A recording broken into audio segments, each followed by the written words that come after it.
Good evening, everybody. Thanks for joining our onX Hunt 101 for the month of May. We'll get rolling here in just a couple of minutes. Before we do that, we're going to go through some housekeeping items just while everybody gets logged in and situated here. So first off, your audio and video are turned off, so you're muted. We can't see you or hear you, so no worries if you have any noise in the background or anything like that. We do have a member of our customer support team helping answer some questions. So if you do have a question, about the onX Hunt app, use that Q&A feature down along the bottom of your screen. The chat is there as well. That's not a good place for questions. It's just hard to keep track of them there. The chat's good just if you want to drop in and say, hey, tuning in from North Carolina, or Jack from Washington, or wherever you're from. This class is being recorded, so if you miss something or you have to drop off early, we will send you an email tomorrow with the link to the recording so that you can go back and watch it, and you can send it to friends or do whatever you want. You can go back and review everything. We are doing a giveaway towards the end of the class. We're going to give away some onX Hunt hats. We'll post that link in the chat towards the end of the hour here, and you'll have an opportunity to win one of those. Anything I forgot on that? I think you're good there. All right, finally, I guess some introductions are in order. My name's Jack. I'll be kind of leading you through the class here tonight. Been with onX for almost 6 years now. Started out in customer support, have had a few different roles here. So that's me, joined by Connor. Yeah, I'm Connor. I've been here for just about 2 years, work on the customer support team. If you ever reach out, good chance you'll probably get in touch with me sooner or later. Awesome. And that is one more plug I want to give. If you do have questions about like your account, things like, resetting a password or billing information or anything, it's a bit beyond the scope of what we're able to answer in this class. So our customer support email is help@onxmaps.com. So the word help, HELP, at onxmaps.com.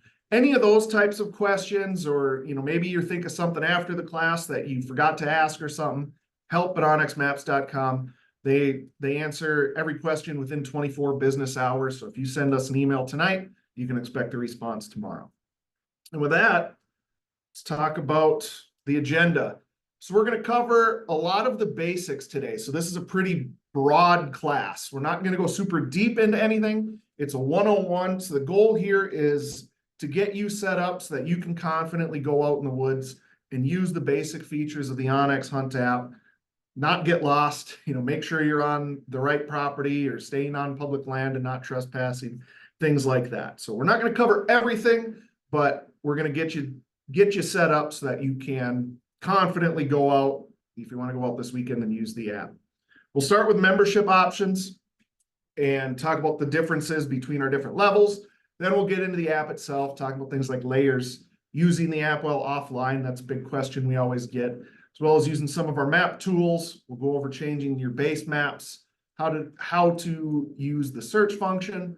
And then if there's time at the end, we'll do some live Q&A and do our giveaway. So Connor's going to run us through our membership options. Yeah, so there's going to be 4 different levels of membership that you can be at, 3 of which are going to be a paid membership. That first one, just a basic user. Anytime you don't have a paid membership on your account, you're not going to have a ton of access, but you are still able to see the map and our satellite imagery. Up from there, you're going to be into a premium membership. And the first one of those is just going to be our single state premium. And exactly like it sounds, gets you access to one state's layers. It gets you all of our tools, offline maps as well. And that one's $35 per year. Jumping up from that, you're in a premium 2 state. Everything's all the same as that 1 state plan, except you have 2 preset states on your account. And still tools, offline maps, everything like that. The top plan is going to be our elite. That one's $100 per year, and that'll get you access to the entire country and Canada. So you can toggle on states on and off as you need, depending on where you're going. With that, all the other tools are going to be the exact same, but there are some extra benefits with that one also. Going to be some extra like imagery options that we'll cover in a little bit, and then also our elite benefits. This will be like access to Hunt and Pool, Hunt Reminder, our Hunt Research tool, which is a draw odds calculator, and then a bunch of discounts with a lot of our industry partners as well, like Vortex, Tethered, Mossy Oak, and a handful of other ones. Awesome. Well, I'm going to stop sharing here. I'm going to pop over to the onX Hunt app on my iPad so that we can take a look at map layers. So stand by. I'm switching over to an iPad here. It takes a little bit of time, and it will be, on your end, it may look a little bit kind of jerky. That's just because of the zoom, how it goes from the iPad to the screen there. So take a second for that to pull up. And this is what you see when you open up the onX Hunt app. You can see my location dot in the center there, and then a satellite view of wherever you're located. This is Missoula, Montana, where we are headquartered. So the bread and butter of the onX Hunt app is our layers. That's really how this company got started, was showing the private and public land ownership information. So in the lower left-hand corner, if I tap Hunt Map Layers, that's going to open up my layer menu. Now yours may look different than mine. It's going to depend a bit on your membership level and then what states you have turned on. So this account here is an elite membership, so I have access to all 50 states plus Canada. You see, I only have one state turned on right now. That's Montana. That's a question we get sometimes is, hey, I thought I got all 50 states with this. What gives? I only see one there. They don't all turn on automatically when you go to an elite membership. In fact, you don't want them all turned on at once. That's a lot of data for the app to load, and it can slow your map down. So I have Montana turned on. If I want to turn on an additional state, the Wyoming deer and antelope draw deadline is coming up here in a few days. If I wanted to apply for Wyoming, I want to do some looking at my different units. I'm going to scroll down to the bottom of that menu, tap on Wyoming, tap on that little switch on the right-hand side. When I scroll back up, you see Wyoming is turned on, and it's also showing there below Montana. So that's how you add different states if you have that elite membership. Okay, if you have a premium membership, you're limited to just the 1 or 2 states there. When I open up my state folder, okay, this is really where you can begin to customize your map. There's going to be 3 layers turned on by default: private lands, government lands, and hunting districts. And it may be called something different in your state. They might not be hunting districts. They might be hunt areas or deer management zones or something like that. Everyone's a little bit different. So you can see those are all turned on. They've got that green switch next to them. We sometimes hear from folks like, man, I can't see private land ownership anymore. What's going on? It's pretty easy to just accidentally bump that button and turn it off. 9 times out of 10, I would say that's the case, or maybe not 9, but 7 or 8 times out of 10. Hey, everything's good, but I can't see private land ownership. Double check to make sure your layer's turned on there. So I'm going to zoom in a little bit, give you a peek at what this layer looks like.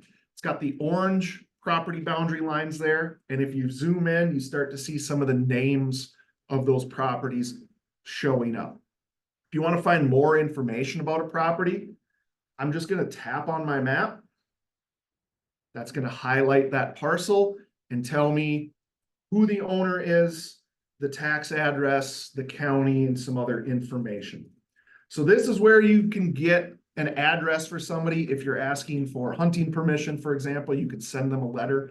That is the address where they receive their mail. It's not necessarily the address of the property itself, right? Because sometimes it's going to be, you know, a section field out in eastern Montana. There's no mail being delivered to that field, right?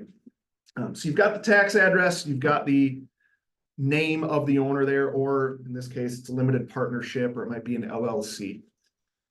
And tapping on the map is one of the most important things when you're just starting out. One of the other questions we get quite a bit is, man, I don't know what all this stuff means. I don't know what all these colors are. If I zoom out of Missoula, you begin to see all these different colors on my map.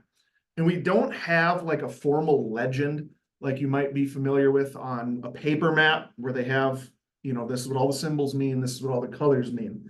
In the onX Hunt app, the best way to find that information is to tap on the map. So I just tapped on this green area here. That tells me it's national forest. Okay, if I go up here, well, this is a different color. What is this? If I tap on it, it's Bureau of Land Management. Okay, so just about everything on the map that is like of interest is queryable. You can tap on it and find out more information. be that a road like this, be that private lands, government lands. Tapping on the map will show you more information, so you don't have to wonder what's going on there. So your private lands, your government lands, those are two layers I almost never turn off. I leave them turned on all the time because that's important information to me. If you don't need them, you can certainly turn them off. Just remember that you turned them off so that you don't freak out when you go back and want to see that information. Last layer I want to talk about in there is the hunting districts layer. And actually for this one, I'm going to go to Wyoming, because Wyoming's the state we hear about this probably the most, especially with a draw deadline coming up here. I bet you guys have probably been getting some contacts about this. So Wyoming hunt areas.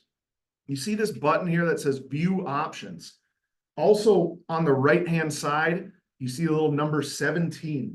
That tells me there's something else going on with this layer. So Wyoming hunt areas has sublayers in it. Some layers have this, some don't.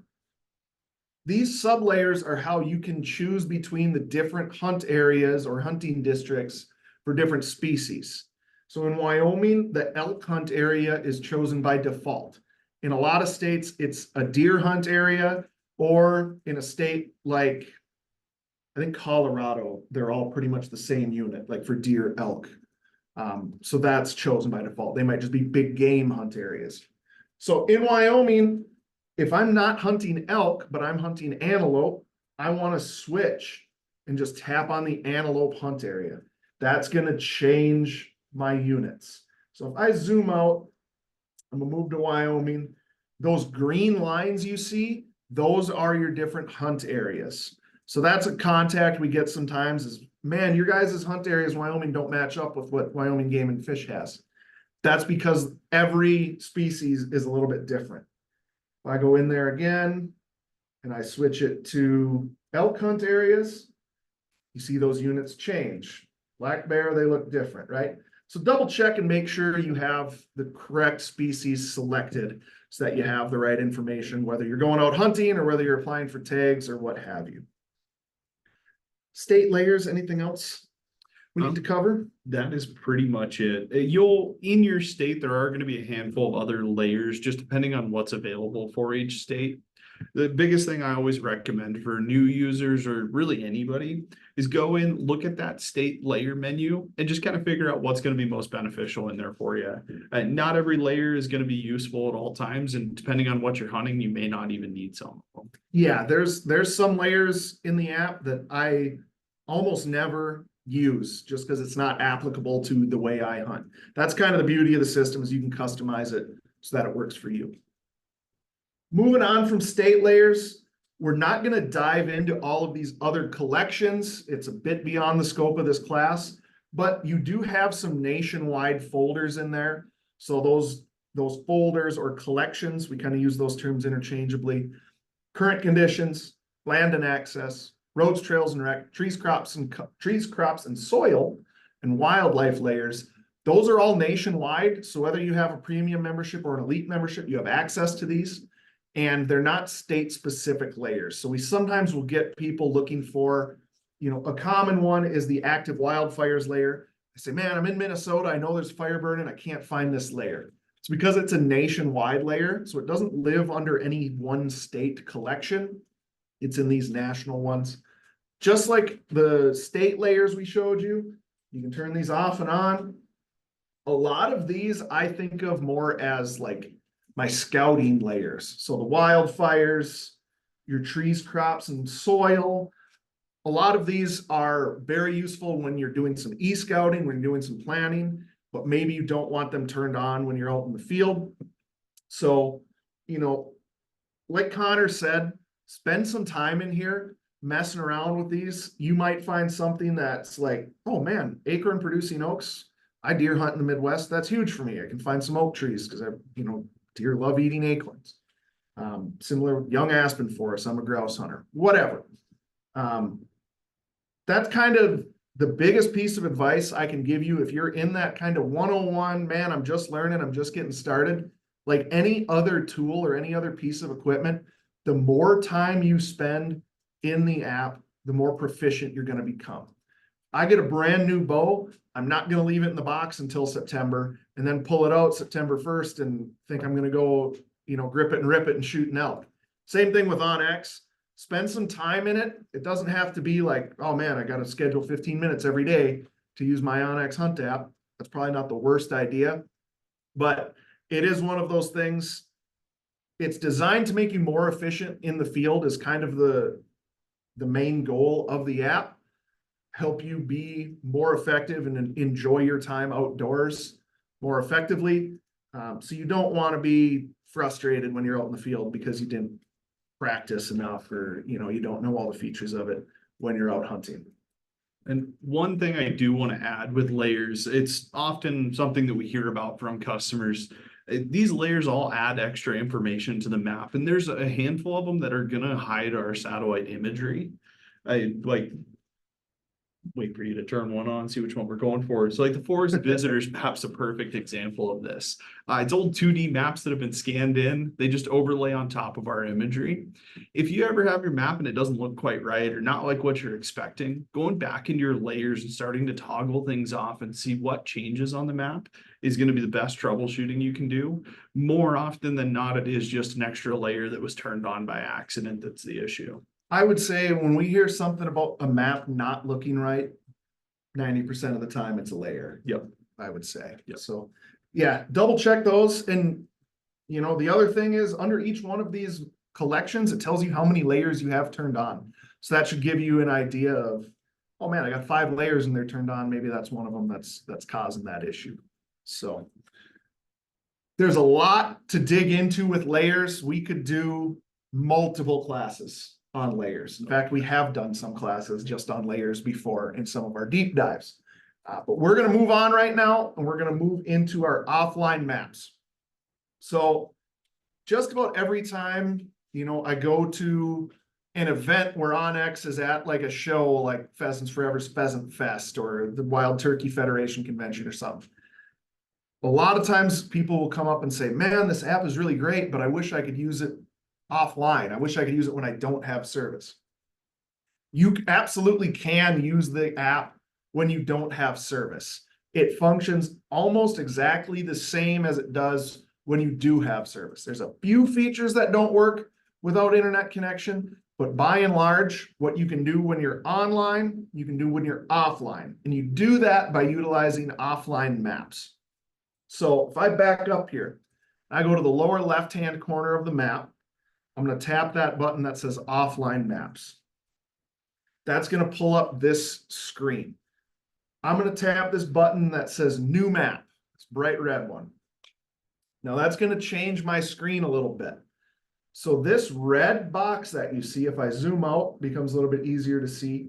That red box is the area that I'm going to save for offline use. Think of it almost like saving a snapshot of the map so that you have that little snapshot when you're offline. Okay, so you're downloading that map information directly to your phone's storage. So I'm going to move the map around. I'm just using my finger here on the screen to pan the map to move it to the area I want. Let's go up here. So let's say I'm going to hunt up in this area. I got it situated how I want. I can still zoom in a little bit and get it just right. Let's pretend that's where I want to go. Great.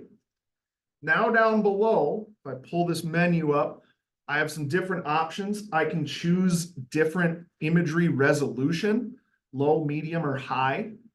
And that is also going to change the size of your map. So if I pull this back down and I switch to a high resolution map, you see the saved area gets a lot smaller. That's because of the download size of the imagery. That's going to be the bulk of, the size of that download, however many, it shouldn't be a gigabyte, half a gigabyte, is mostly imagery. I can go to medium, I can go to low. This low one can get quite large. So I think of these maps, they each serve a different purpose. The low imagery maps, I will save basically the whole state of Montana just as a backup. Okay, it's gonna tell me the hunting districts. It's gonna tell me where the roads and trails are, the public and private land, all of those layers are saved there. but the imagery is not so crisp. So I use it as a backup of if I end up in a spot where I didn't have a more detailed map save, at least I have something. And at least I have a way to know that I'm for sure on the right property or that I'm on public or something like that. 90% of my maps I save are this size, the medium resolution. It's a good kind of, there's trade-offs with all these, right? This is a good compromise. That's the word I was looking for. It's a good compromise in that it still gives me, a 30 by 40 box. Every device is going to have different dimensions. It kind of depends on your screen. So if you're doing this on your phone and the mileage isn't exactly the same, that's okay. Every phone's going to be a little bit different. But this one gives me still pretty good imagery, and I cover a lot of ground. I've never had a time where I've been out hunting and thought, man, I would have gotten that deer if I would have just had a high resolution map and had that better imagery. It might come up, but I don't see it as too much of a handicap to have slightly less crisp resolution on these maps. Where I do use the high resolution maps is a lot of times in like my whitetail hunting spots where I know I'm going to be in a stand in a location. So I go back to northern Minnesota every year. We have a family deer camp. Some of our stands have been in the same area for 40 years, right? So we have our camp, we have our spots. We're not driving more than maybe a couple miles from camp at the farthest. I'll save one of these high resolution maps just because I don't need anything bigger. Any other ways or anything else to add on that offline map stuff? Not a whole lot. The only thing I'd mention, naming your maps is super important. The more content and more maps you put on your account, the harder it is to keep track of what's what. I'll typically just name them kind of about the area that I'm saving them on top of, so I have a better idea. And the other thing is there's no limit to the number of maps you can save. So if you are using that medium resolution and you need a bigger area because you're hiking in really far, you can save a couple of those and just build a grid out on them. So that way more of your map is saved. Yeah, so once I hit the save button, you can see it's going to start downloading there. And then I have this green box on my screen. Once it's fully downloaded, that green box will be a bit brighter. If I zoom out, you can see some other ones I've saved. So like Connor said, you can stitch them together, quilt them together, create a grid pattern. I do this when I'm pheasant hunting because we might be driving to a bunch of different spots. Hopefully I draw an antelope tag either in Wyoming or Montana or both this year. Hopefully both. And then, antelope hunting, that can be a lot of windshield time. So I will save, in Wyoming, it's just one unit. I'll save the whole unit with those medium maps. In Montana, it's multiple different units I can hunt, at least on the tag I applied for. And so I will save that whole area in those medium maps so that I have them. And then once you go out in the field, another question we get is, well, how do I select the map I need? There's no selecting of the maps needed as long as you don't even have to be in the area.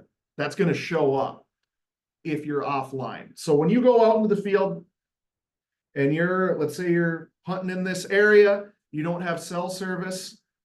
What we recommend most of the time is to put your phone into airplane mode.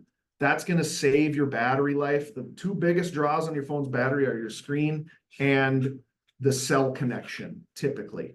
So if it's always trying to connect to a cell tower, or maybe you're in like marginal service, you're kind of in and out, that's going to drain your battery faster than just about anything. Putting it into airplane mode turns off that connection. The GPS receiver in your phone still works. So you can still see your location. You can still mark waypoints. You can still track yourself. You can still do all of those things. You're just not going to be getting phone calls and text messages and stuff, which honestly, I kind of like when I'm out hunting to be able to disconnect a little bit. So if I put it into airplane mode, it's going to go into the app is going to go into offline mode automatically. So it'll look like this. You'll see this button that says offline. And then near the top of the screen, there's a little red where it says offline as well. And you don't need to select the map. You don't need to say, hey, I'm here, load this one up. It's going to load all of your offline maps automatically there. Couple other quick points on offline maps. You see some of these say update available. What that means is there was something that changed within that area since you last saved that map. So this one that I have titled Glacier up here in Glacier National Park. It says update available. Something's changed. Most typically, that's going to be land ownership information has changed. Maybe some trails data has changed or recreation points. Maybe we got new imagery. We did get new Montana imagery this year. More to come too. What's that? Said more to come too. More to come, absolutely. So that map will still work when it says update available. There's just some information that's outdated in it. So if you're driving out hunting and it's Saturday morning and you're getting out and you pull up the app and it says update available, don't sweat it. Don't think, oh man, I got to turn around and find internet to update this. It's still going to work for you. It's just something has changed. Most of the time, you're probably going to be fine, right? If you do want to update it, I'm just going to tap on that green check mark, and that's going to start the download of that update. This is a good practice to do. You know, it doesn't hurt to do it as often as you can, but don't feel like you've got to go in there every single day and do those updates. If I'm going to go out hunting for a weekend, I'll typically do it Friday afternoon at the office before I leave work and get those all updated. If you're not going out to do anything out of doors until September, you don't really have to worry about it until then. You know, you certainly can update it. It doesn't cost you anything, but don't sweat it. That's one thing I've talked to a few people who are kind of unnecessarily stressing themselves out because there's going to be updates available pretty frequently on these. So update when you can, but otherwise don't worry about it. Last thing on offline maps, you'll see this one here below Glacier that I neglected to name. So I wasn't even following my own advice, but the map 43024 has an arrow pointing down next to it. If I tap on it, you see it doesn't have that green box around it. It's got kind of like a candy cane stripe. That means that that map, that data is not downloaded onto this device. So this might have been a case where I downloaded the map on my phone, but now I'm on an iPad here. That doesn't automatically download onto my iPad. So if you see a bunch of maps that have that red and white checkering on it, that map is not available for offline use until you download it. So to download it, all I have to do is tap that down arrow. That's going to start downloading it. Okay, that's probably the most common thing we see is somebody gets a new phone or they download it on one device and now they're on a different one. Your onX account knows, hey, you saved this map somewhere else. You still have to just go in and physically initiate that download for the data to show up there. The other thing you can do, I mentioned hopefully drawing an antelope tag this year. That's something I don't do every year in Montana. It's getting harder to draw those, just like pretty much every tag. If I don't draw an antelope tag this year, I'm going to offload all of those maps that I had saved in my antelope hunt area because I no longer need it, right? I'm just going to free up that space on my phone. So you can offload a map without completely deleting it. So I'm going to scroll down. I got this Fort Peck map up by the Fort Peck Reservoir there. Let's say, oh man, I'm not going up there this year. I don't need that map. I just want to free up some space. I'm going to tap the three dots to the right of Fort Peck. And I'm going to tap remove from device. Confirm.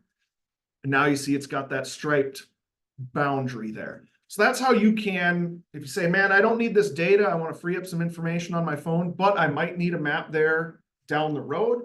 Instead of totally deleting it and having to go back and reposition the boundary, you can just remove it from the device. You can offload it, and then it's just a simple tap to start downloading it again when you need it. I think we covered that one. Yeah, I think we're all set there. Awesome. Let's move on to map tools. I'm going to move my map back to my location here. So I've got my blue dot. And there's a few different tools, a few different markups you can make on the app. The one we're going to focus on most today is waypoints. That's kind of the most important one, in my opinion, the one you're probably going to utilize the most. So a waypoint, if you're familiar, if you've used handheld GPSs, basically the same thing. It's how you can just mark a point on the map for future reference. Couple different ways you can do this. The first one I'm going to show is the Mark My Location button. What that does is it's going to put a waypoint right where you are standing at the present moment. So you can see my blue dot there. If I tap Mark My Location, now it's placed a red X waypoint where I am, right? So I use this when I'm out in the field most of the time. When I park the truck, mark a waypoint. When I set up a tree stand or a duck blind, I mark a waypoint. When I see a buck rub or anything, right? I flush a pheasant, I'll mark a waypoint there sometimes, right? Anything you want to mark and remember later, I hit Mark My Location. It's going to put it right where you are located. Of course, this doesn't give me a whole lot of information in the future. It's a generic red X with a name that says My Location 5/30/24 and so on. So just like offline maps, we recommend that you name and customize your waypoints. So if I back up, I'll talk through this again. I'm going to tap on that waypoint. You see it's highlighted here. Bottom left-hand corner, there's a button that says Edit. I'm going to tap that. First thing I'm going to do is rename it. Since we're at the onX office here, I'm going to name it Office. Name it whatever makes sense to you. Park here, Jack's Deer Stand, you get it. Next, I'm going to change the icon of the waypoint. That X doesn't really mean a whole lot to me. I'm at the office. We don't have an office waypoint, but I'm going to use the house one. Close enough, right? We have, I think, almost 90 different waypoints you can choose from. Everything from saddle to Sasquatch, chucker, bear, access point, you name it, right? So choose the icon that makes sense to you, and then choose a color. That is one of the ways that I make sense of my waypoints. I think I have 1,400 waypoints or something on my personal account. If I left them all the same color, that's kind of hard to make sense of. So there's no real wrong way to color code your waypoints. Just pick something that makes sense to you and then stick with it. So I personally do it by species. All of my bear icons are one color. My waterfowl ones are another color. My deer ones are another color, right? So that when I look at the map, I've been doing this for a handful of years now, I automatically just associate those colors with those species. Other people will do it differently. They'll do it by year. So you might say, I'm hunting deer on this property and I'm hunting it year after year after year. And I want to be able to see change over time easily. So you might say, all right, 2024, all of my waypoints are blue.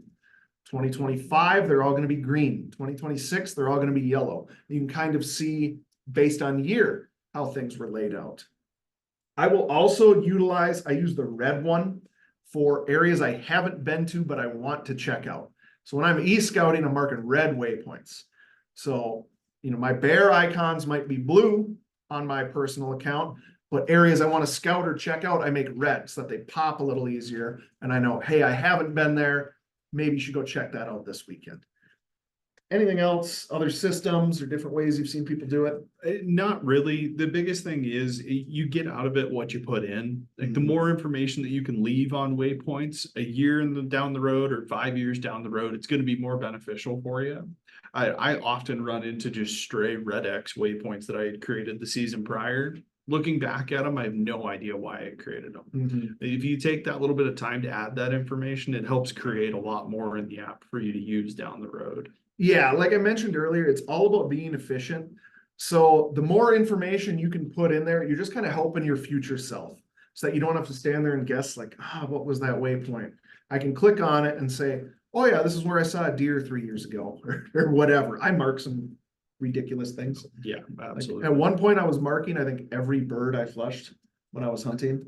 So it was like, do I need to mark every single grouse? No, I just started putting, one grouse icon in the general area. Like, hey, there's birds around here, figure it out. This isn't waypoint related, but there is one thing I wanted to cover quick, just because we've used it a handful of times, how you were getting the map back to your location. Oh yeah. So if you're looking at the map and you don't see your location within the map screen, you don't see your blue dot in the lower right-hand corner, there's a location button. Looks kind of like a crosshairs. If I tap that, it's going to bring the map back to my location. So that's how you're able to quickly orient the map back to where you are located. Good point. We should have brought that up earlier. I mentioned there's a couple other ways to make waypoints. Let's say you want to mark a location that's not where you're at. I'm going to move the map out of here. I'm going to go back into my tools. Now I'm going to hit the button that says add waypoint. That's just going to put that generic red X in the middle of my screen, and I can do some edits from that spot. If that's not where I want it to be, I'm just going to tap on my map right now. You can't see because I'm, the thing's off, the iPad's off the side of the camera, but I'm just tapping. You can see the icon moves around. The more you zoom in, maybe I want it right here. Perfect. I can hit save. Again, do the customization while you're there, while you're thinking about it. For the purposes of this class, for the time we're gonna move on. A couple other ways to mark a waypoint. This is one I've started doing more and more, is what we call like a long press. So if I tap my map, I'm going to tap right in this baseball field here. Put my finger down and hold it there for 2 seconds. That's going to put a waypoint right where your finger was. Again, I can still move it around if I want, just like before. That just saves you some clicks where you don't have to go into the tools menu and hit add waypoint. You can just hold your finger down. If you do this accidentally, I do it all the time where I'm looking at something, I just leave my finger on the map and it, puts a waypoint there. If I don't want that, up in the top left corner, I can click that cancel button. That's going to get rid of it. And if I want to delete a waypoint, whether it was a mistaken one I made or not, to delete a waypoint, tap on it. It's going to pull up your menu there. And then along the bottom, there's a button that says delete. And those little tools along the bottom, like on the iPad, I don't know if you guys can see that just because there's a toolbar on Zoom, but on the bottom there on an iPad, they'll all be visible. If you're on a smartphone, you may have to scroll over on that tools menu to get over to where that delete option will be. Yeah. And do be careful with deleting waypoints. Once you delete them, you can't bring them back. If you do accidentally delete something, you can email us and we can restore them for you, but you'll be without those waypoints until we see your email and we can go in and get it restored. So it's not gone forever. If you're like, oh man, I really needed that, or I needed some of those, we can go in and restore them. So email again is help@onxmaps.com, but just make sure you're, deleting what you want to delete and not what you don't want. Awesome. We're going to move over to the tracker now. So I think this is one of the cooler features of the app. I use it all the time. It helps you be an effective hunter. It's also a big safety thing. So the tracker lets you lay a breadcrumb trail down on the ground as you're walking or driving. So if I tap this start button, you see my location button or my location circle went red. And if I were moving, you would see a light blue dashed line behind me as I was walking or driving. A lot of different reasons you might do this. First off is so that you can find your way back when you're done hunting for the day. So if I'm going, especially into a new area, if it's an area I've hunted quite a bit, I don't often track myself, but if I'm going into a new area for the first time, I'll start that tracker so that I can see everywhere that I've walked and I can find a good route back out. Especially if it's in the dark at night, things look different. At least I've got that line so that I know this was the way I walked in. I can get out this way as well. I also use it a lot for blood trailing when I'm, shoot a deer or an elk, hopefully. If I need to blood trail it, I'll get to where I found first blood, mark a waypoint on it, and then I'll start my tracker. Sometimes, hopefully you don't need it. Hopefully the animal's expired close by and you don't need to do a grid search to find it or to find blood. But if you do, it is awful nice to have that track so you can see everywhere that you've walked and see if there's any gaps in there or spots you might have missed so that you can go in there and hopefully recover that animal. Sometimes it's just fun to see, oh, this was the route the animal took, right? And a lot of times you're like, oh, this makes sense why they ran this way. or something. Other uses for it. I use it bird hunting just to see where I've walked in a field. Sometimes you just want to see how many miles you did. Yeah, just bragging rights sometimes even, just like you said, seeing how many miles you put in a day. Yeah, I use it for training hikes, which I don't do a lot of, you can probably tell. But when I do do training hikes, it is nice to see, especially if you're doing like the same hike.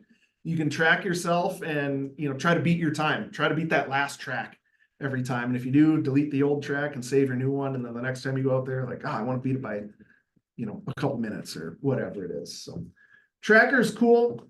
The other thing with tracks and waypoints and any markups, I mentioned safety earlier. You can share all of these markups with somebody if you want. So it's a good practice. If you're going to go out hunting somewhere and you have somebody back home, send a waypoint to them and say, hey, this is where I'm going to be hunting today, or this is where I'm going to park the truck. If I don't come back, or if you don't hear from me by a certain time, they at least know where you were. If they need to, you know, if the worst case scenario happens, they need to contact search and rescue or sheriff's department or something, they at least have a starting spot, right? So to share a markup, whether it's a waypoint or a track or anything else, what you do is you tap on it. So I just tapped on that waypoint. And then along the bottom of my screen, right by the edit button, it says share. And then I can share it with a link. That's the most common. This will generate just a text link that you can text message to somebody. You can email it to them. You could send it through Facebook, whatever you want. Most commonly, people are going to text message it. And then, so let's say I'm going out hunting and I want Connor to know where I'm going to be in case I don't make it back out so he can alert the authorities. I will text that waypoint to him. He'll get a message on his phone, says something like, you know, Jack has shared a waypoint with you, yada, yada. He'll click on it. It'll open up his app, ask if he wants to add that waypoint to his map. Then he can choose yes or no. From there, he can't really do anything with that waypoint besides see it. It's view only. Like if you have ever, you know, used Google Docs or something like that, and you share a document with somebody, you can set permissions for them. Ours are set so that it's view only.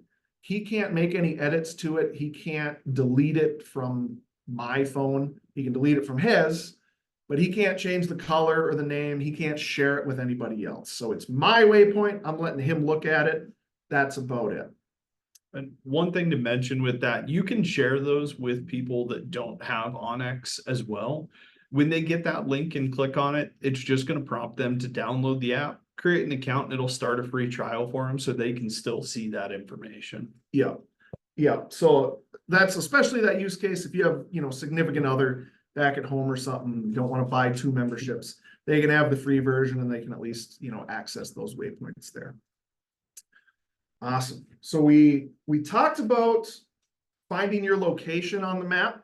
We're going to get into a couple other functions of that button. So I tap the location button in the bottom right-hand corner. It brings me back to my location in the center of my map. If I tap that crosshair again, that's going to put me into, I always call it like a heads up mode. This is going to, if I hold my iPad up so you can see, as I rotate the iPad, my map rotates as well. So this is how, if I'm walking down the trail or if I'm riding in a car and I want to know, hey, what's on my right, what's on my left, what's coming up?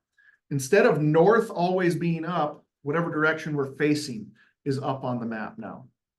So that's super helpful if you're trying to decide what fork of a road to take, or you're driving down the road and like, oh man, there's a bunch of ducks in that pond. Is it public or is it private? You can very easily tell what the status of the land is. If I want to get out of that mode, I can just tap on that button one more time and it brings me back to north being up like we're used to on most maps here. Okay, so if I go back into heads up mode one more time here, you'll notice in the bottom right-hand corner, there's a third button that appeared there. That is our compass mode. So if I tap on that compass icon, it's going to go into this. This is a relatively new feature. I think we came out with it last summer, last fall. Yep. I know I used it last hunting season. So there's a couple different things this compass mode does. First, it projects kind of a gridded line out from my location. And along the left-hand side of my screen, it gives me some yardages. So as I zoom out, you see those yardages are changing. As I zoom in, they get smaller. So if I just want to quickly tell how far away something is, I can see that first line there is 100 yards, right, or 101 yards. So if I just want to quickly measure a distance, I can do that. Where this really gets powerful, though, is if I tap the rangefinder button. So that's in the lower right-hand corner again, that button that looks like a rangefinder. If I tap that, now you see the bottom portion of that line is turned red, and I have a waypoint icon to the left, and it says 151 yards. If I touch that red line and drag it, I'm just dragging my finger up and down right now, I can change how far out I'm going to put a waypoint is what I'm going to do here. So let's say I range a deer. It's at 278 yards. I can pull my line, 278 yards. I've got my phone pointed at that deer. That's where it is standing right now. I'm going to tap this waypoint icon. That's going to put a waypoint on that spot. So I did this exact same thing last year. I was mule deer hunting central or eastern Montana, and I actually laid there for like an hour and 20 minutes before this buck stood up. But I was able to range it. It was 270 yards. I put a waypoint right where he was standing, or where he was laying down at the time when he stood up, shot him. I now had a waypoint where I knew exactly where to start blood trailing him. So that's the most common use case is I've got a waypoint where I know where the animal was. I can start blood trailing it. You can use it for, if you just want to get closer to an animal. So let's say this is an archery hunt and I glassed up an elk. I ranged it 278 yards. Great. He's in, maybe some timber, but it's thin enough that I can see in there. I'm going to exit out of this mode. Now what I can do is I can tap on my waypoint. So that's where an elk is, remember? And I got a stock in and I want to get as close as I can with a bow. Let's say my range is 50 yards, but I'd rather get, to 25. I tap on my waypoint. Now I'm going to tap the button that says go to waypoint, and it tells me I'm 278 yards away from it. As I walk closer to it, that number is going to change. Right? So then I can tell, hey, we're getting pretty close. If I need to take my boots off to stalk in closer and be quieter or something. Just kind of a cool way so that you don't, you're going to want to range the animal before you shoot it, but this will kind of get you close so that you're not always pulling out your rangefinder, seeing how far you are. You can kind of get to that 70-yard mark and then pull out your rangefinder and try to stalk in, or maybe you're trying to call the elk in or something. Anything compass mode, go to? No, I think you're pretty good there. Awesome. I'm going to close out of the app on my iPad right now, and I'm going to switch over to my computer to show you guys a couple more things here. So let me I'm going to pull up the onX web map. So what this is it's the same map. It's just available on your computer. So a lot of people don't know that this is an option that's available to them. This comes with your membership. You don't have to pay extra for it. All you have to do is go to our website, www.onxmaps.com. Upper right-hand corner, there's a login button. You'll click that. Use the same email and password you use on your phone or on your tablet. When you set up your account, it'll bring you to this map. And everything you do on this map, everything you do on this map will transfer over to your mobile device and vice versa. So I should back up, not everything, but any markups you make. So if I'm doing some e-scouting, that's what I use WebMap for most of the time, is I want to scout out an area, right? Click the wrong button there. And I want to mark a waypoint here. Click on the map. I'm going to hit add waypoint, save it. When I pull up the map on my phone, that waypoint's going to be there. And anything I mark on my phone, when I log in on my computer, that's going to show up there as well. So they sync up. One good thing to mention, that isn't always immediate. If you have both devices open and you make a waypoint on your phone or on your laptop, it might take a couple minutes for it to show up on the other, but it will. Just give it a little bit and that'll pop up. Yeah, you might need to refresh your browser on your computer, or, closing out of the app and reopening it on your phone will, it just kind of refreshes it so that it pulls that new information down. Let's talk about base maps. So in the lower right-hand corner, follow my cursor down. There's a button here that says HYB and 2D. If you're following along on a mobile device, very similar looking button on your phone or tablet. Again, in the bottom right, works pretty much the same. If I click on it, here is where I can choose between our different base map options. So the first one, if I zoom in here a little bit, this is the satellite base map. Pretty standard issue. A lot of us are familiar with satellite imagery at this point, similar to like a Google Earth or something, right? So that's how I can zoom in, I can see the vegetation, I can see the land. I can click on topo as well. So this is similar to kind of like an old school USGS paper map. This is useful if you want to get a sense of what the elevation changes are. What does this land look like? How steep is it?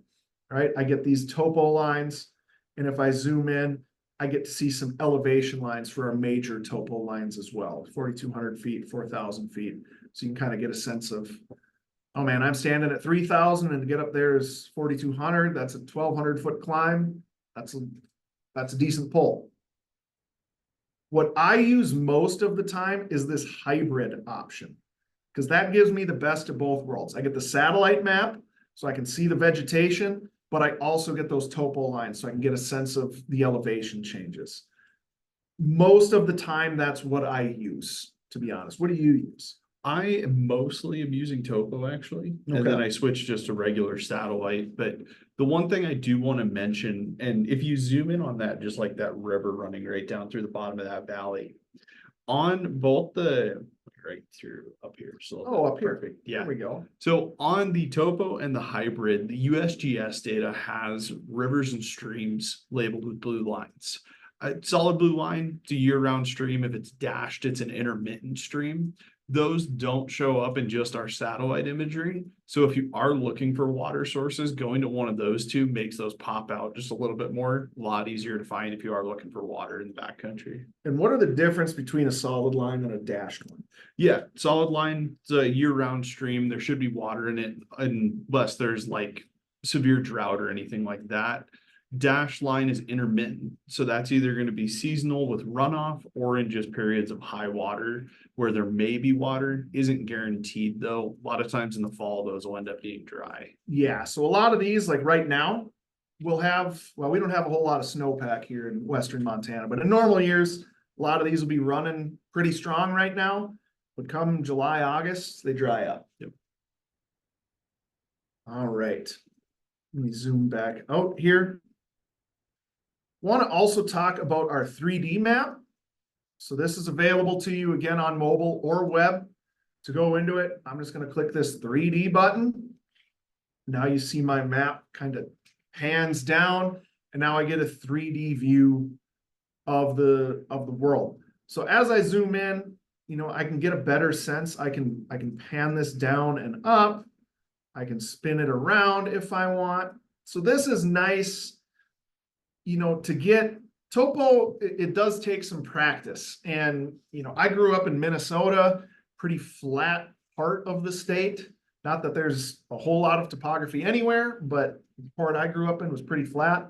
I didn't ever really need a topographic map. Once I passed 9th grade earth science, where we learned how to use a topographic map, didn't really have a whole lot of use for one. Moved out here, now I need one, right? But topo maps lie, as they say. We've all probably had that example of looking at a topo map and thought, it's not that steep.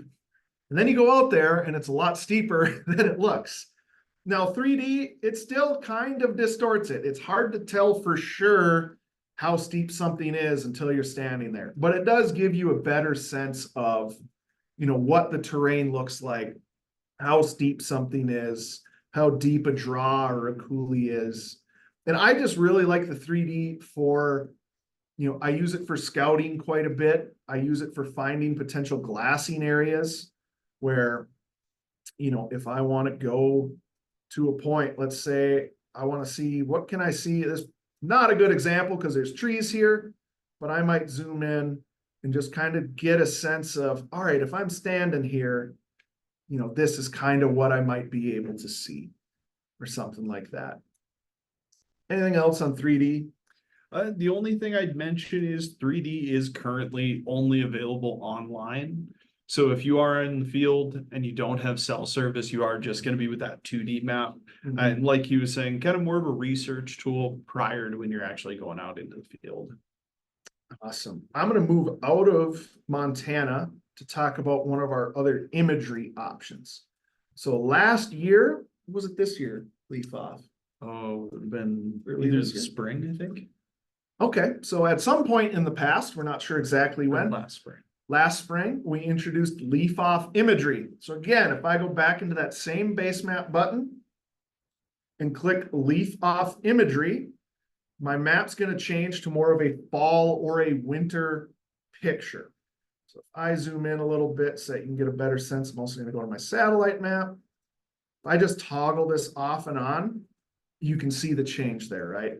So super nice to be able to tell, hey, what does this look like during hunting season? If I'm hunting, this is Wisconsin, say I'm a rifle deer hunter, what's it going to look like after the leaves have fallen off? It's easier to distinguish between evergreen and deciduous trees as well. We have this for, it's either 13 or 15 states, I believe at the present moment, primarily east of the Rockies. Our goal is to get as many states as possible, particularly non-Western states. It's more useful in a state like West Virginia than it is in like a Nevada, for example. I realize there's deciduous trees in all the states in the West. It's just not as prevalent as the Midwest or the Northeast or the Southeast or something. So if you try turning this on in a state that doesn't have leaf off imagery, like Minnesota, we don't have, you'll get this kind of watermark that says no leaf off imagery available. We're hoping to get imagery in as many states as possible. So stay tuned. Hopefully we'll be adding some more this year. The other imagery option I wanted to mention is our recent imagery. So these are going to be more frequently taken pictures, but you can already see there's a lot of cloud cover on this one. There's some trade-offs with the recent imagery. So recent imagery is taken via satellite every 2 weeks. The trade-off is you might have some cloud cover because if it's cloudy when the satellite flies over, there's only so much you can do, right? And it's also going to be a little bit less crisp of imagery. The resolution is a bit lower. Let me see if I can find a good spot without clouds to zoom in on. Might be pretty tough in Montana in the last couple of weeks. Last couple of weeks, we've had some weather. But what this lets me do is I can toggle and, right now we're checking snow levels. Spring bear season here in Montana. I've been pounding the mountains looking for a bear. Haven't been too lucky, but I've been using the heck out of this recent imagery so that I can see where the snow is so that I know, a lot of times you kind of want to follow that snow line up because that's where the fresh green growth is right below the snow line. Also, I need to know if I can even drive these roads to get into my hunt area. Also useful in the fall, people have used it to check like water levels for waterfowl hunting, used it to check the state of the harvest for like pheasant hunting. Man, is the corn out yet or not? And one thing we didn't mention is both of these new imagery options are elite only. Yes. So if you don't have access to them, you do have to have an elite membership to have both of these options. That's something we should have mentioned from the outset. Should mention as well, currently these two are online only, same as the 3D mode. So more of a research tool. When you get out into the field and you're saving those offline maps, that's going to default back just to our standard high-res imagery. Yeah. So again, they're more of a scouting tool, especially like that recent imagery. Don't expect the same level of detail in the map as you get with our regular imagery. That's the trade-off. It's just another piece of information to help you. It's not the sole thing you should rely on. Use it in conjunction with other map information to help you when you're planning. Yep. Oh, and I don't know if you had mentioned, but with recent imagery, you can toggle back through our historical imagery. Yeah. We've had that for just over a year now, I believe. At the bottom of your screen, and this will be on the mobile version as well, you can click back through those sets. So if you wanted to look at, okay, what did this look like last fall? You can jump back to it, get a better idea, and then jump back to current time as well. Yep. Now I'm having fun. All right, let's turn that off. All right, getting towards the end, I'm gonna actually, we'll hold off on that. We got one more thing to talk about. Let's talk about searching. So question we get quite often is, hey, can I take a waypoint from my GPS or from another program? And can I search for it in the app? What you're gonna do is you're gonna take the coordinates. So if you have a waypoint from a handheld GPS, you can take the latitude and longitude if you want, and you can plug that into the search function here. So if I back up, I'm going too fast tonight. Top left corner is the search bar. On your phone or on your iPad or tablet, in the top right-hand corner, there's a little icon that looks like a magnifying glass. So top right corner, that magnifying glass. If you tap on that, that will open up the search function. Works the same on mobile or web. But I'm going to click on the search. Now I have two options. I have location and I have private land. We'll start with location. If I have GPS coordinates, whether it's from a buddy, whether it's from another program or whatever, right? And I want to be able to find them on the map and I want to mark a waypoint on them. I can do that with the search function. We recommend using decimal format, not DMS or UTM. Search works best with decimal. And then you're just going to type it in. So I'm going to type in 41.000. Your second number has to be a negative. Okay, if you don't, it's going to put you on the other side of the world. So my first one, 41 dot whatever, space, you don't need to put a comma in there, negative 120. I don't even know where this is going to put me, on the West Coast somewhere. The results show down here. I click on it. Are we going to be in the ocean? Nope. Where are we? I was way off. We're in Nevada. Nope, California, right on the border. Look at that. So I hit search there. It pulls up this location and puts an icon there. I can add a waypoint right on that spot. Again, rename it, change the icon, do all that good stuff, and hit save. Now I have a waypoint on that spot. This is also useful on mobile if you're in an area without service. Let's say Connor and I are hunting together and we both have satellite communicators like a Zoleo or a Garmin InReach. I can text message Connor, right? But there's no direct integration with onX. I can take coordinates. So I can mark a waypoint on my map. I can go over here and hit copy. And this is also available on mobile, of course. I hit copy. Then I go to my messaging app and type in big buck down, need help packing, and put those coordinates in. He can then take those coordinates, copy them from the message, paste them into onX. Then he's got that waypoint. That's the best way we've found when there's not service to be able to like send that information to somebody else. Other things you can search for, you know, location wise, you can search for a town, a lake, you know, the Yellowstone National Park. Click on it. It's going to bring me there. You can search by county. I think even some like mountain peaks and different stuff like that. Pretty much anything that's named on our map, you should be able to search in that location function. Yep. And then the other thing you might want to search for is private land ownership. So click over to private land, and then you're going to type the name in. You want to be as specific as possible. So if I just go James Smith, I'm going to have a lot of different results. If you know the middle name, type that in. If you know the middle initial, type that in. You'll also notice, so we're in Yellowstone here. If I zoom out a bit, all of these results are showing Idaho, Montana. The results are going to be prioritized based on where the map is located. So if I'm looking for James Smith near Yellowstone, I'm in the right spot. If I'm looking for James Smith in South Carolina, I would want to move my map over to that part of the country. Then it's going to pull up the James Smiths that live nearby there. So get as close as you can. If you're like, man, I know this guy's got property around Richmond, Virginia. Zoom in on Richmond or get your map centered over Richmond and then do the search. If they're in Alaska, go to Alaska, right? You get it. The closer you can get, the better these results are going to be. And then if you're saying, man, I think this might be the guy, this first one, click on it. The map is going to bring you to that property. Now, I don't have Idaho layers turned on, so I would want to do that before turning the search on so that I would have, those parcel lines in Idaho. What did I forget on searching? That is pretty much it.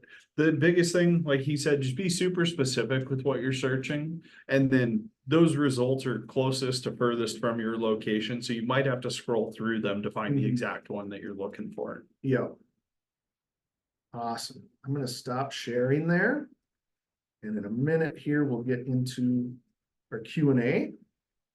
Before that, we're going to give away some stuff. So I'm going to have Eli throw the giveaway link into the chat. We're giving away 10 of our onX Hunt. There we go. 10 of our onX Hunt altimeter hats. I will send an email to all of the winners tomorrow and get your hat sent out. So you have to enter by midnight tonight. If you are watching this video after May 30th, the giveaway has closed, but tune into a future class. We give away stuff at just about every one of them.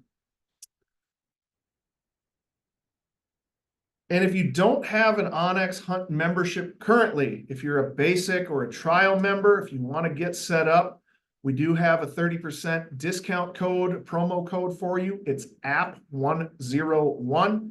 That has to be used on our website. It does not work in the Apple App Store or the Google Play Store. They don't accept promo codes. If you purchase through them, you will pay full price. So you might as well save some money. Go to onxmaps.com. When you go through, the purchase process, there will be a box there where you can type in app101. If you do have any trouble with that, shoot us an email. We'll get you taken care of. If you're looking for more information, more ways to learn, our website, our frequently asked questions and tutorial page is a fantastic resource. Also, check out the onX Hunt YouTube channel. We do have a masterclass playlist there. If you click on playlists, you can view all of our former masterclasses. We have, I know we're over 100. We've been doing this for over 2 years. So we have a lot of different classes. Some of them are, we do a one-on-one every month. There's going to be a bunch of those in there. There are some kind of hunting specific ones. So we did a spring bear hunting class last week. We've done elk calling, we've done backcountry meat care, we've done how to scout for, you name it, deer, pheasant, waterfowl. We've done a lot of that stuff. And we have other demos on our YouTube channel, so check those out. Mention customer support. I'm biased. I think there's some of the best customer support, not just in the outdoor industry, but in the country total, right? This isn't going to be one of those where it's like pulling teeth talking to customer support. We're going to answer the phone. We're going to answer your email. We're going to get you taken care of and get you up and running and on with your day. And then, of course, check out future classes. We do these basically on a weekly cadence. We are taking a little bit of a break here in early June. We're kind of in that lull in the hunting calendar. But we do have some office hours courses that we do kind of on a monthly basis where it's just an ask me anything. So if you have a question you want to ask and you don't want to call CX or send us an email, you can go to that office hours. We also do have a application season class coming up with the good folks at the Huntin' Fool. If you didn't draw any tags for a Western big game hunt this year and still want to go, We'll talk about the over-the-counter tags and some leftover options and secondary draws and things like that. So you can go to the website listed there. That's a lot to type in. Otherwise, Google onX Hunt Masterclasses. We should be one of the first ones that pops up. All right, let's see if we have some unanswered questions here. Pull that up.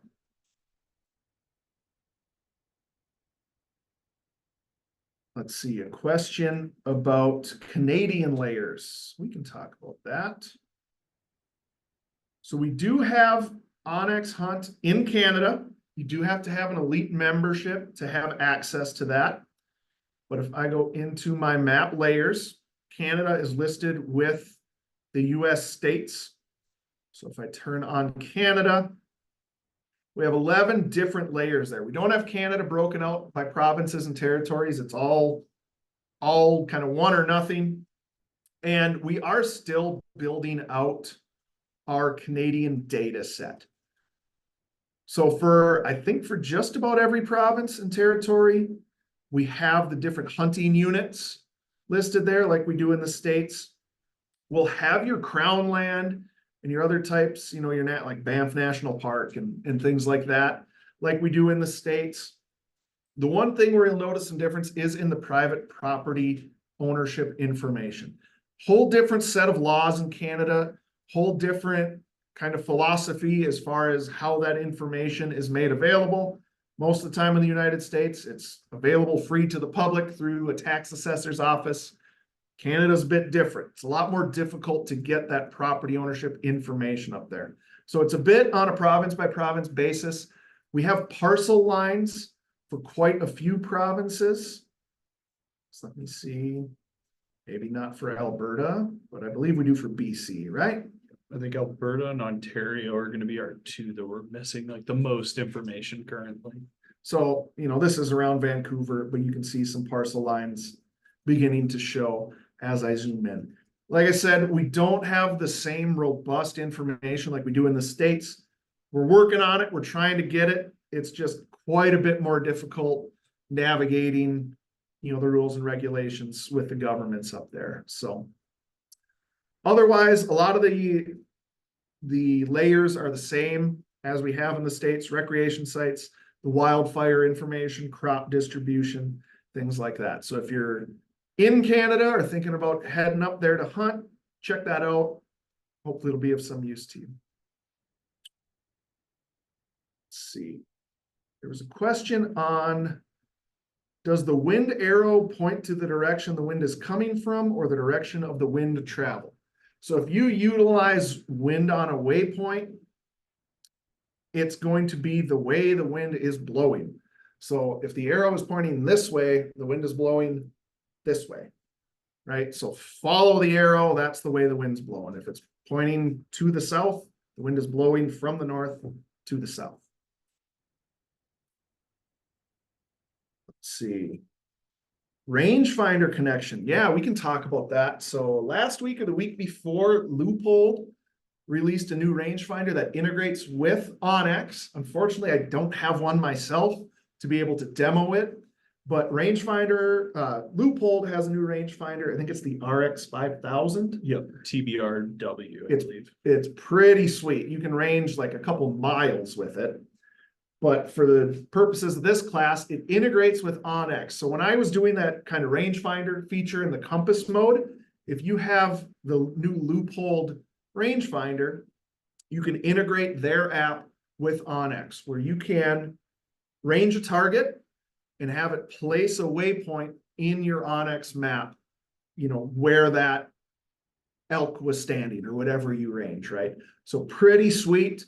Just kind of takes out all those steps I showed you earlier of moving the line up and marking the waypoint, just kind of does it automatically for you. And I'm sure we'll get the question. We are, hoping to expand that to other companies as well. I know there's some that are kind of in development currently we can't talk about, but we would like to have that integration available, whether you use a Loophole or whether you use, a different brand of rangefinder. So more to come on that front, but pretty exciting to see that out in the wild with the Loophole rangefinder. It's pretty cool. Question about sharing waypoints. Yeah, I'll show you one more time. We'll do this on my tablet. So again, to share a waypoint or a track or a line or a shape or any markup that you make, I'll let that get loaded up here. To share a markup, in this case, a waypoint, I'm going to tap on it. On the bottom of my screen, there's a button that says share. Then I can share with a link. If I click next, this is a tablet, so I don't have a text option, but on your phone, it'll let you text message it, and then it'll be just like a regular text message in your messaging app. Choose who you want to send it to. It will go to that person. You could also email it. There's a lot of different options there. Most people are going to text it. And you can share more than one piece of content at a time. It's a little bit outside of a 101 course, but we have some really good tutorials on our website for like sharing folders or bulk content if you need to get a bunch of information over to somebody. If you need more on that though, do feel free to reach out to us and we can always help too. Yeah. Awesome. I think that's the end of our questions. Sweet. Well, I just want to thank everybody once again for joining us. Hopefully you got something out of this class. If you do have questions, check out some of those office hours. We do that Ask Me Anything. We sometimes pull in some of our engineering team to help out with some of the technical questions, or shoot us an email, help@onxmaps.com. Again, get entered into that giveaway. I'll draw the winners tomorrow and shoot you an email and get your hat sent out. And thanks again, and hope to see you on a future masterclass. Have a good night, everybody.